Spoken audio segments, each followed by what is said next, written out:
The KNC Groundworks Scottish Rally Championship joined forces with the British Rally Championship for round 6 of the 2022 season, the Voyonic Grampian Forest Rally. And it's a solid Scottish entry, with most of the big names in attendance, headed up by the Fiesta Rally 2 of David Bogie and John Rowan. Yeah, we had a test earlier in the week, didn't do a huge amount, so yeah, still a lot learning with the car. The car itself is absolutely fantastic, it's just about getting used to it and getting up to speed, so hopefully it'll be a day of learning and a day of getting further than the Scottish. Yeah, a bit apprehensive because I really just don't know how we're going to fit in amongst it all with the British Rally Championship being here as well, so I think I just have to see how it goes. I mean, the stages look great, look nice, look like they'll hold together, so I just think we just hope for a clean run. The plan is to get into it as soon as possible. Hopefully we're on the pace to begin with. Probably going to be a little bit rusty, but just give it our all. That's the plan. It's a lovely day, so go and make the most of it and see if we can get a trophy for these little girls to take home. And try and beat Bruce, obviously, as well. What's the best part of coming to a rally? Seeing Dad. Nice answer. This is our local rally for both of us, so this is where we hope to do really well. I mean, a really great result on the Scottish. A surprise result to be sure, but I mean, fantastic result nonetheless. So yeah, we'll just see how we get on in our more local environment today. So I'm pretty nervous, but I'm really looking forward to this because we had a disaster at the Scottish. Just trying to figure out how the car works, and we just didn't have a great day handling wise. So just speaking to Jock there, and he was really good with us last weekend. We got down to his quarry at Dalbeattie and we done a bit of testing. He drove the car, and we're hoping it's moved forward a good bit. So. After your mountain bike accident, a little slip there, how are you feeling and are you ready for today? Yeah, feeling good, feeling up for today. I'd probably, if I took some big brave pills, I could have done the Scottish, but it was talk between me and Jock and decided not to do it. But yeah, feeling good today, feeling more or less back to myself, and yeah, looking forward to another day and a good rally, which is the Grampian. So. 2 stages would make up the opening loop, the conditions hot, dry and dusty. But the drama started straight away. Championship leaders Michael Binney and Claire Mole crashing out on stage 1. On board with Ashley Morris, and you can see the car on the right hand side of the road. The crew battered and bruised, but thankfully not seriously hurt. The implications for the championship? Pretty monumental.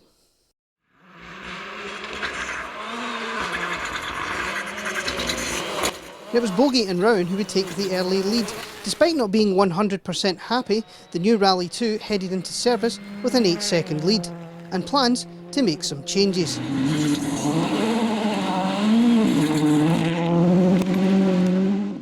In second after 2, David Henderson and Chris Lees were continuing where they left off on the Scottish. It wasn't the tidiest morning. An argument with a chicane in 1 and flirting with the edge of the road in 2 were small issues, but they were planning on tidying things up on the second loop. Square left.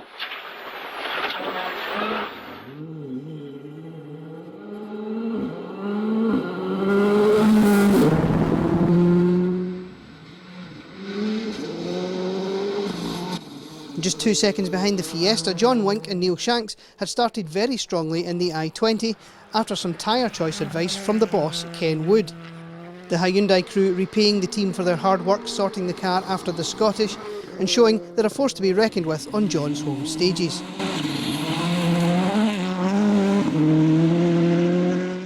Five seconds back, Hugh Brunton and Drew Sturrock were also continuing their momentum from the Scottish. The R5 crew, another planning a setup change, finding the car to be very nervous at the fast sections. After their difficulties in Moffat, Mark McCulloch and Michael Hendry had tested the car at Jock Armstrong's quarry and were trying new rear springs.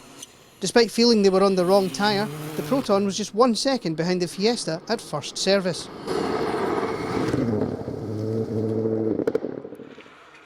And just another second back, Bruce McCombie and Michael Coots were running well in their home forests.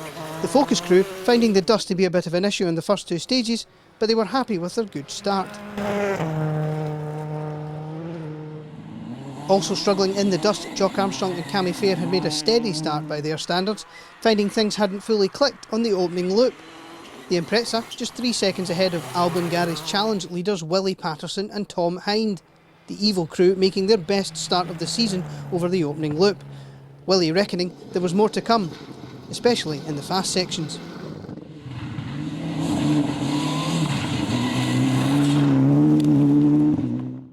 And just 3 seconds down on their teammates Angus Laurie and Paul Gribben weren't very impressed with their own performance on the first loop. Angus feeling he was overdriving into braking zones and running wide on the loose.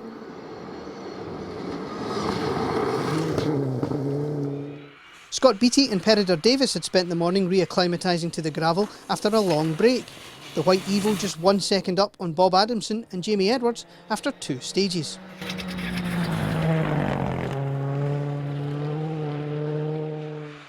In the Autoshop two-wheel drive contest, Peter Stewart and Harry Marchbank were the early leaders in their 208. They had just 12 seconds on Gordon Murray and Michael Cruikshank's Mark II. The big engined Escort just 5 seconds ahead of the Pinto powered Escort of Stuart Eggleston and Brian Hodgson.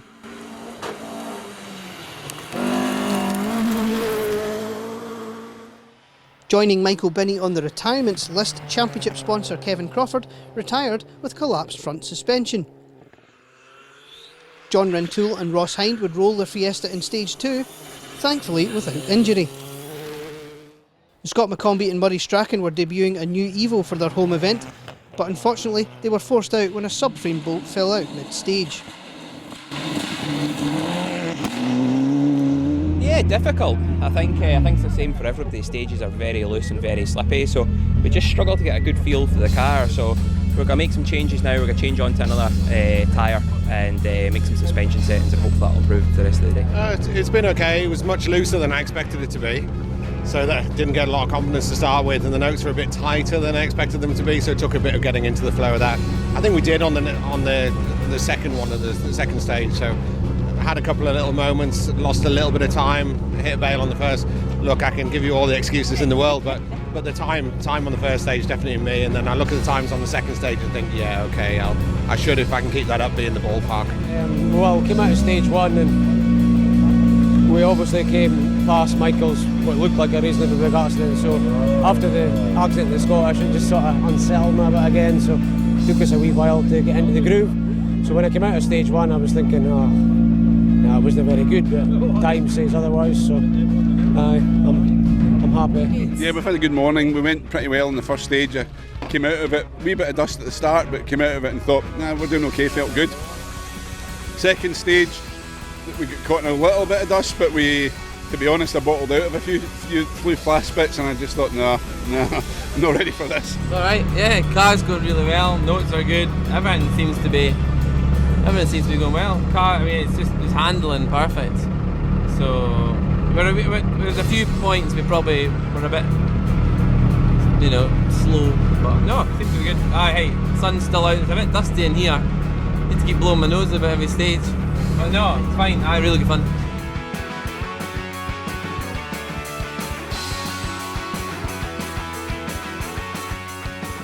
The second loop and the drama continued, Willie Patterson and Tom Hind rolling out of the event in spectacular fashion.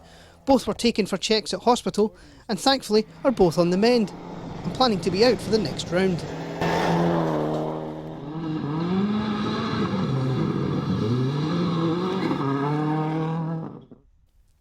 Also retiring, Armstrong and Fair were forced out with no oil pressure in the Impreza's engine.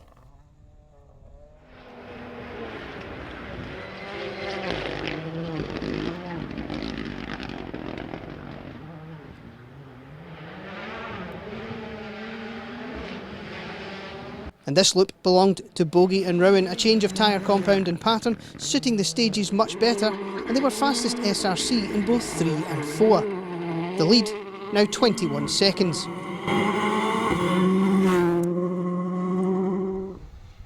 It is. Oh no, it's Mark McCullough. But Bogie's tyre change didn't tell the whole story. Henderson and Lees losing time with this overshoot in 3.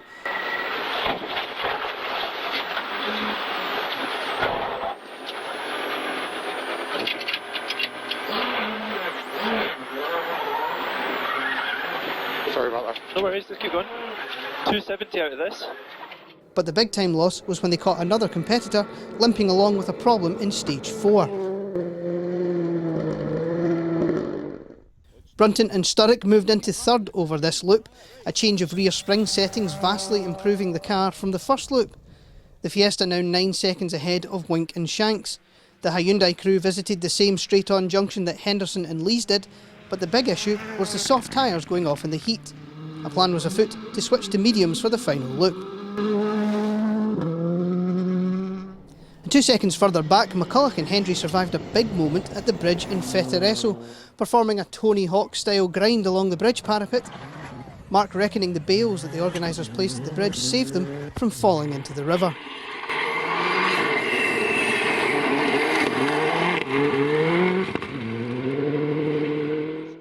Laurie and Gribben were still working on neating things up, but the big issue was Angus dealing with the heat. It turns out pale Scottish people are not designed to deal with the temperatures we were experiencing out in the forests.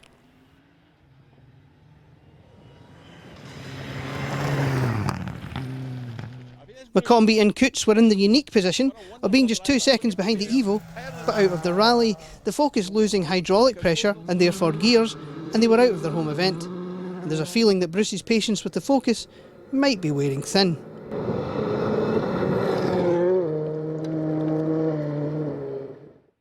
Tied with the Focus, Beattie and Davies were speeding up after their steady start, but had discovered the back of the car was a sieve that let all the dust and Kincardineshire into the car.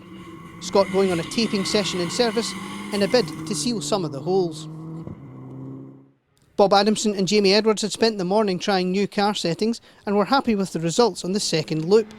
The Fiesta moving into 9th, just 6 seconds up on the two-wheel drive leaders Peter Stewart and Harry Marchbank. The 208 held up by an Evo with a problem on the 4th stage.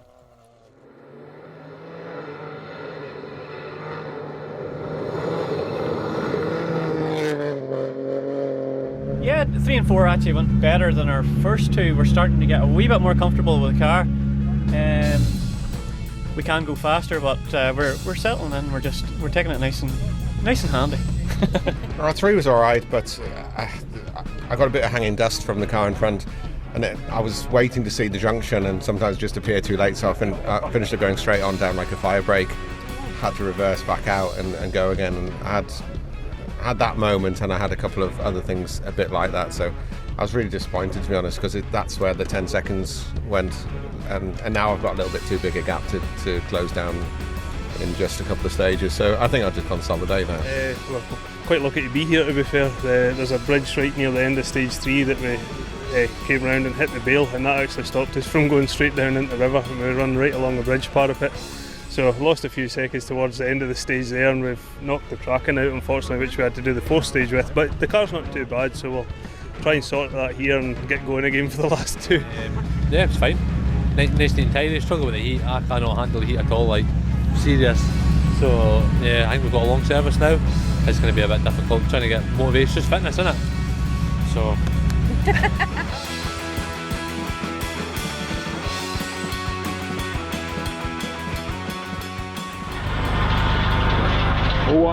Graham Sherry and Ewan Lee's day ended early with a blown diff on the Manta. Jim Robertson and Mike Curry also retired very early on with clutch failure.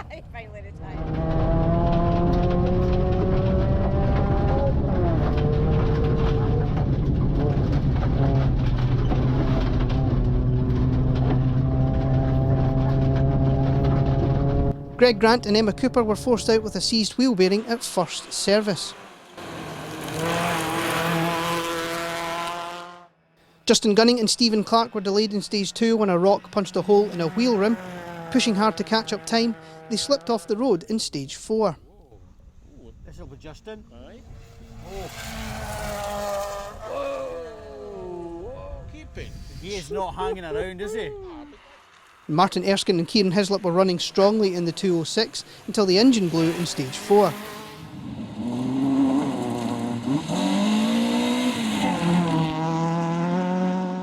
Craig Smith and Charles Mackenzie were challenging the Escorts in their Astra right up to the point when they broke a drive shaft. Unfortunately, they couldn't replace it as the bolt holding it in had seized solid. David Wilson and Michael Motes were also taking it to the escorts in their BMW. Absolutely flying, they were forced out when the head gasket blew and all the coolant sprayed over the windscreen.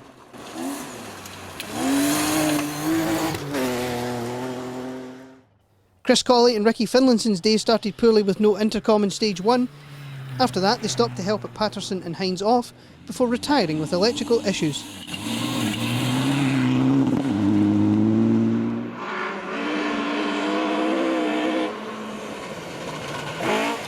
After their excellent run through most of the day, Gordon Murray and Michael Cruikshank would roll out of the event on the final stage. They were sore, but thankfully not seriously hurt.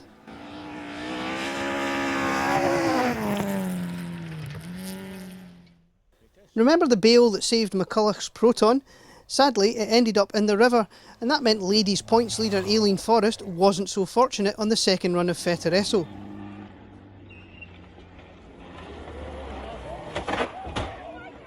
Thankfully, Aileen and co-driver John were okay, but the car needs some work.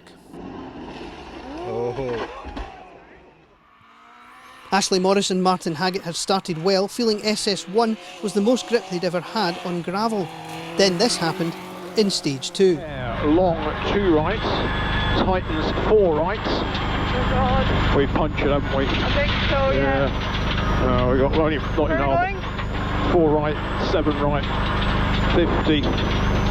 That was the first of 2 punctures. The 1 and 2 wasn't too bad, but the 1 and 4 was a disaster.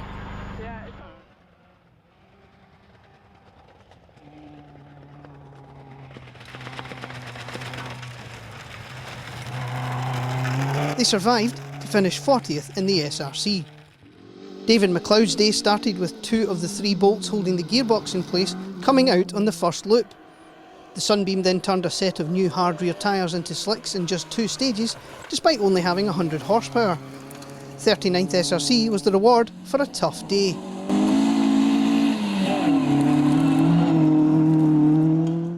Terry Smith and Kenny Foggo would puncture a tyre on stage 1 and then get slightly lost in the road section between 1 and 2. But after that, things settled down and they took 38th and 7th in class.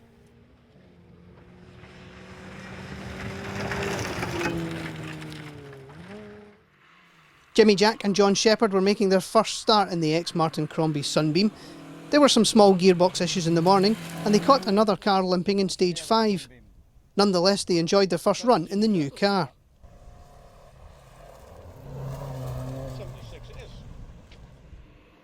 Neil and Ian Phillips spent the morning with a right rear drive shaft that kept popping in and out randomly. Not too big an issue on the stages, but it was a problem on a road section when the car couldn't get enough momentum up to climb a steep hill. The Impreza 36th in the SRC.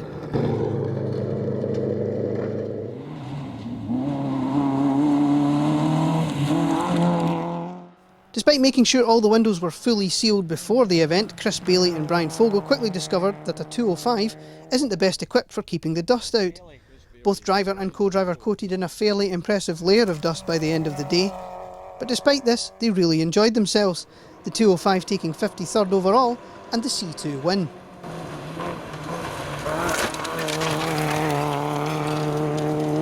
So, we can see the debris in the boot there. Tell us about your morning.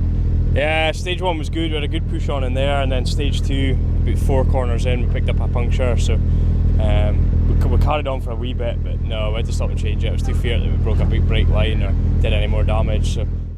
After that puncture, Cameron Black and John Jack's focus switched from annoying the Imprezas to making sure they caught and passed John's brother Jimmy in the Sunbeam. Pushing the 323 hard, there were a few moments along the way, but they achieved their objective. Continues over crest, only 80, to caution, short right 8, opens the 2, Freddie's here. Whoa. Is that right? Got it. Yeehaw! Someone filmed that. 60, right 2. Yeah, no, we had the best day, didn't we? It was great fun, yeah. Stages were amazing. Yeah. We're smiling all day. Yeah, I want to go again. I think it's the first one I've actually proper listened to the notes and in the afternoon anyway. Yeah. And trusted them. Yeah. And it makes a difference. Megan and John O'Kane would suffer a puncture and split exhaust on the opening loop. Apart from those issues, they had one of their best runs so far in the Fiesta. 33rd SRC and the top lady honours, the Banana Hat clearly bringing good luck on this occasion. I don't know, I think it was on the radio that bananas are good luck for a driving test. I thought, I wonder if it works for rallying. Robert Tong had James Hudson in the co-driver's seat for the first time in the highlighter yellow MG. Despite James suffering a little bit of car sickness on the opening loop, they managed the C1 win and an excellent 50th overall.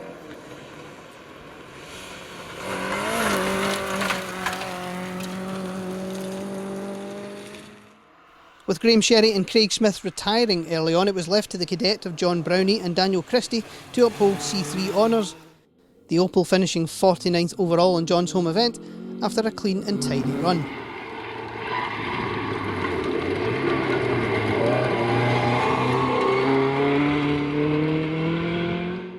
Rue Campbell and Shayna Archibald were another crew discovering that their Sunbeam let in a lot of dust.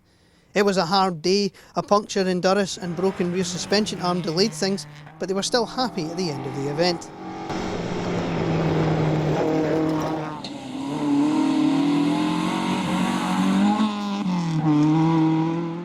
Jim McDowell and Shona Hale had tried a new tyre on the first loop, but it wasn't working on the Mark II. A switch at first service improved things massively, and they would spend the rest of the day catching other people's dust. Jim taking third in the Haddo Energy Super Seniors.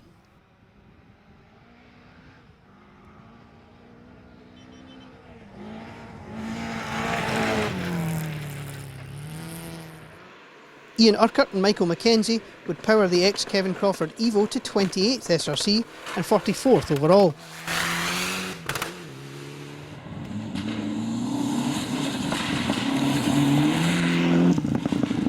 Well, Durris was exciting when I pulled off the gear knob off the gear lever.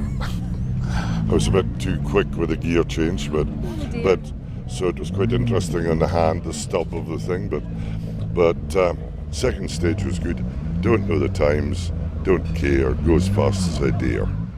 They were just 15 seconds down on the BMW of Ernie and Patricia Lee. Glad to be back after missing 2 rounds with COVID, they were enjoying themselves, even with a visit to the scenery in the middle loop. The car sounding as great as ever.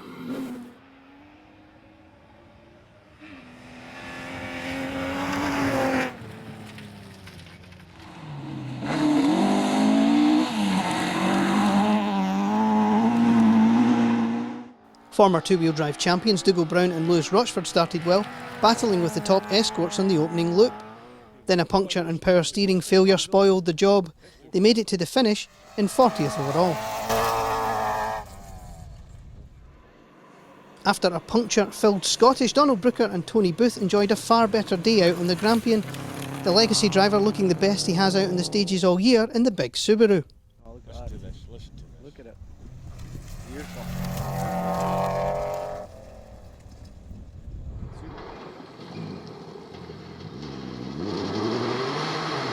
Richard Stewart and Karen Tate Logan really enjoyed their day out in the forests. The 208 losing a wing mirror to an overhanging tree branch, but apart from that, it was a clean run to 23rd SRC and second in the Pro 2 class. 22nd SRC and third in Class C5, Darren McDonald and Sarah Young went one better than their Speyside result.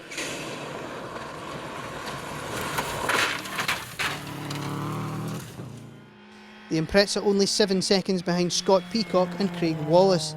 The MG not enjoying the warm conditions, overheating slightly on the opening loop. A small number plate modification and they were off again.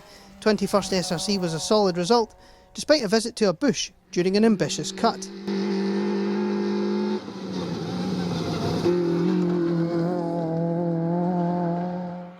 Thomas Rapson and Michael Sutherland's Impreza was also wilting a little in the heat, the engine running with a slight misfire for most of the day. 20th in the SRC was a good result considering their issues.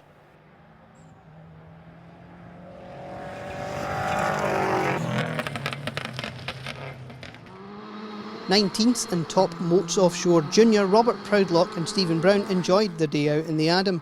A puncture in SS4 went unpunished, as that was the same stage Justin Gunning and Stephen Clark fell off the road. With their championship rivals gone, Robert and Stephen made sure of another good finish and another juniors win.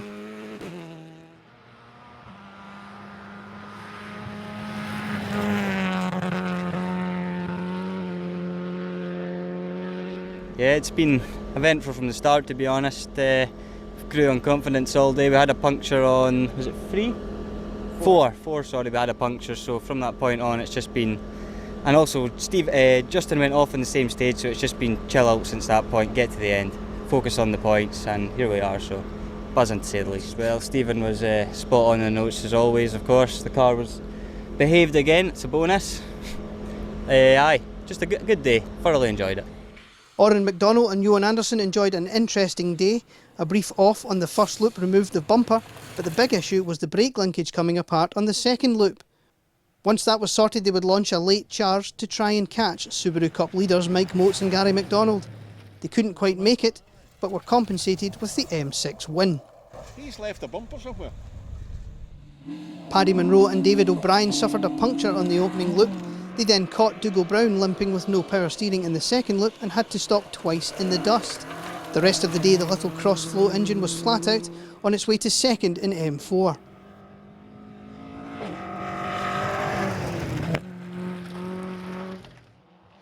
Challenger sponsor Simon Hay and Callum Jaffrey were making only their second start of the season.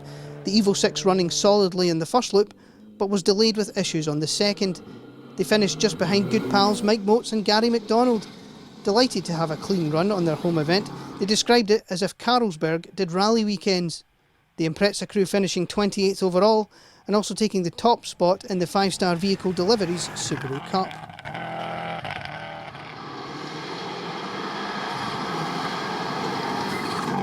We just did what we did and had a steady run round, and we didn't really deviate from the plan, did we? We just drove to the conditions. The car was faultless once again. Albany Garage doing a great job, you know. And no, it's been very good. Great day. Stages have been pretty good. And we've had a ball.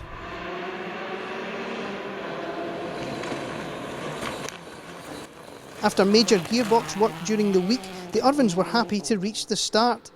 The ECU falling off its mountings and landing on Stuart's feet in stage 1 was a problem, and they hit a chicane in stage 2.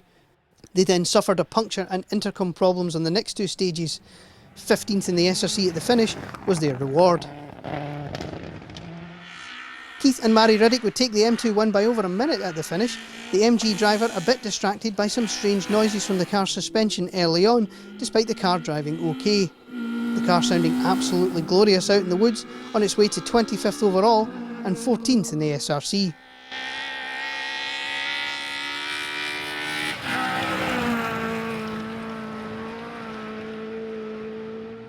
Brian Ross and Jamie McTavish were happy to get some mileage in the Mark II after their early Speyside retirement.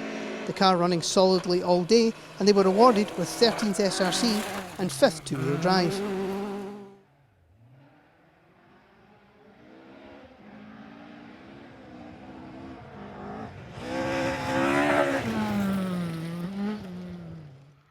(23rd overall and 4th two-wheel drive), John Crawford and Josh Davidson were underwhelmed by their own performance on the first loop. A few brake pills were taken at first service and they sped up in the afternoon.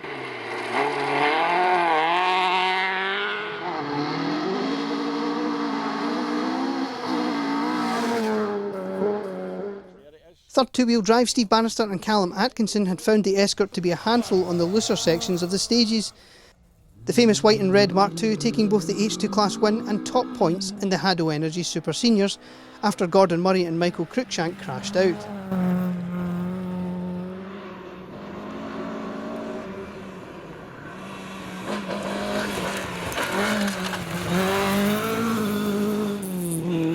Excitement's growing here in the camp. Oh, here we go. How to make an arrival. Sideways. Stuart Eggleston and Brian Hodgson were delayed in stage 1 with a slow rear puncture on the Mark II. They were also worried that they didn't have hard enough tyres with them. Stuart changing his driving style after first service and was happy that it seemed to work. The Pinto-powered Escort taking second in the two-wheel drive standings at the finish.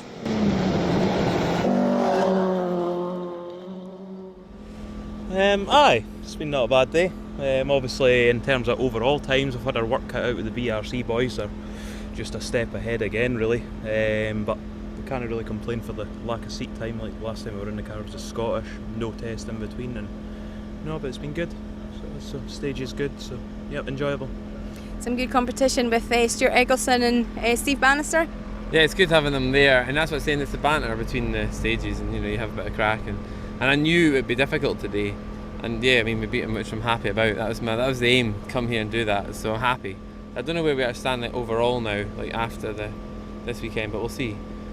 So no, it's good. The weather's been good, stages were good. As a couple of rough bits, but you'll always get that. Atmosphere's been good, and yeah, you've got a tan and we've not. We've just lost half a stone. Very happy at the finish to get a win over the Escorts. Peter Stewart and Harry Marchbank strengthened their lead in the Auto Shop two-wheel drive standings. 9th SRC was a new personal best for the 208, 37 seconds down on the Rally 2 Fiesta of Bob Adamson and Jamie Edwards at the finish.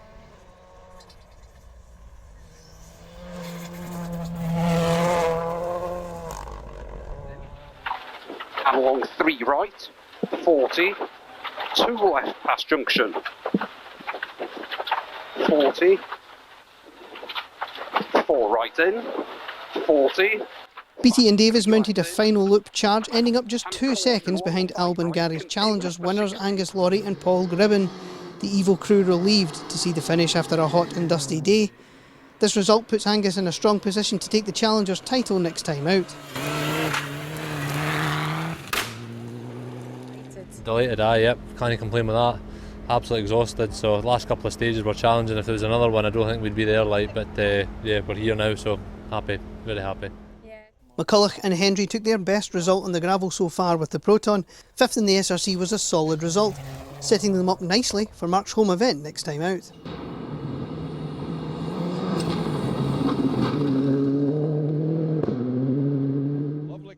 Fourth was also an excellent result for Wink and Shanks, especially considering how difficult their season has been.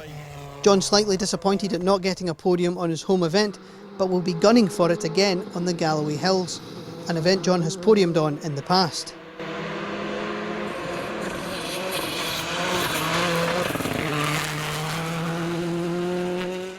Making it 2 podiums in a row, Brunton and Sturrock continued their excellent second half of the season, the Fiesta crew hitting a good vein of form in 2022.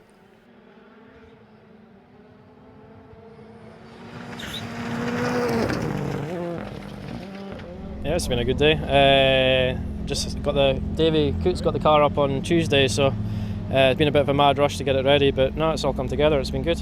Really enjoyed that last stage, Fetteret. Durris and the last 2 stages are my favourite ones, Durris and Fetteret, so I like them, or whatever they're called. So no, it was good. That last one was really fast. It really have a good thing. We've got a really good connection now in the car. We can trust each other implicitly because there were some serious high speeds in the last stage, and it was but it all came together. It was we just had a good run, basically, nice and clean. No dramas, no issues. And right 1, 80, left on flat crest, right 2, and care long, right 3 plus, opens to a right 2. And right 1, 40, left 1, 100, left 2 in, 60, right 3 plus.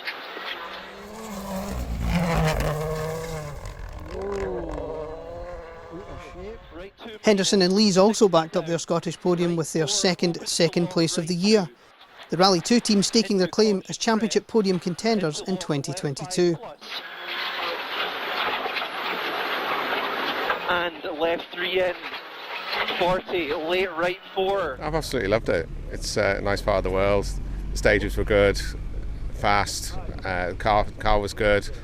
You know what's not to like. Yeah. How about your day, Chris? Yeah, I've loved it. It's been good.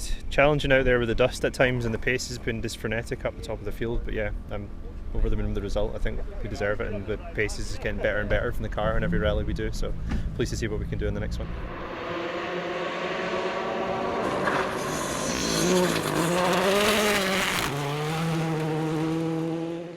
And taking the win by 19 seconds, Bogie and Rowan were very happy at the end of the event, learning a lot about the new car with every stage.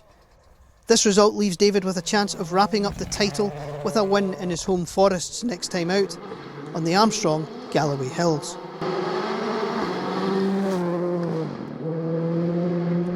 It's been good. It's been very difficult today. You know, I think it's obviously the recent dry weather. It's been so loose and so dusty and so inconsistent at times. So it's been a really challenging day. You know, challenging than the last few Scottish Rally Championship rounds. So no, good to get here and finish in the top step. And job well done by John and the car.